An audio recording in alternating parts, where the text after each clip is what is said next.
కప్పతల్లి ఆటలంటే ఎరికేనా అనుల్లా? నేను చిన్నగున్నప్పుడు యాళ్లకు వానలు వడకుంటే ఊరోళ్ళంతా కప్పకాముడు ఆటలు ఆడేటోళ్ళుండే.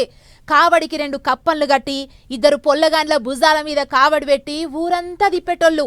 అట్లనే ఊళ్ళోళ్ళు కావడి మీద నిండు కుండలల్ల నీళ్లు పోసి వానలు వడాలే దేవుడా అని దండం పెట్టుకునేటోళ్ళు.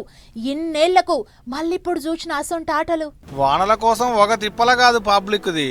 కప్పతల్లి ఆటలు ఆడుడు, వరద పాశాలను ఆకుడు, దేవుళ్లకు పూజలు చేసుడు, వానలు పడాలని మొక్కులు పెట్టుకోడు. ములకశిల కారితే ఒడిసింది, ఆరుద్ర కారితే వచ్చింది. అయినా శినుకు లేదు కొన్ని దుక్కుల్లా. అందుకనే వానలు పడాలని యాదాద్రి భువనగిరి జిల్లా మోత్కూర్లో లోకలి బండలకు కప్పలు కట్టి నీళ్లు పోసి రక్కలు అగ చూడూరి లోకలి బండకు కప్పల కట్టిలు, దాపుకు 50 మండలు ఎక్కిలు, 2 పోరగాండ్లతోని లోకలి బండలు పట్టించేలు. పాటలు పాడుకుంటా ఇంటింటికి తిరుగుతుంటే పోయిన కాడల్లా నీళ్లు పోస్తున్నారు.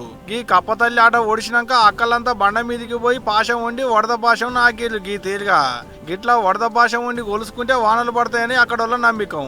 ఇక్కడ ఒక్క కాన్నే కాదుళ్ళు, శానా దుక్కుల్లో ఇట్టనే వానలు పడతలేవని దేవుళ్లకు పూజలు చేస్తున్నారు. జలబిందులతోని ఊరి దేవుళ్లను కొలుసుకుంటున్నారు. ఎవరికి ఎట్ట చూస్తే అట్ట.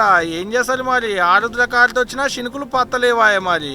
లెక్కకైతే ఈ పాటికి అప్పుడే బురద పొలాలు దున్నుకొని నారు పోసుకోవాలి, పత్తి చేలల్లో గుంటకలు తోలుకోవాలి.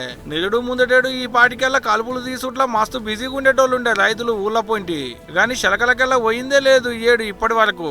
ముందుగాల వానలు పడేటాళ్లకు ఈ పాటికి కాలం ముందుగాల అయితట్టున్నది అనుకున్నారు గాని ఇంతవరకు వానదేవుడు పత్తలేడు మరి.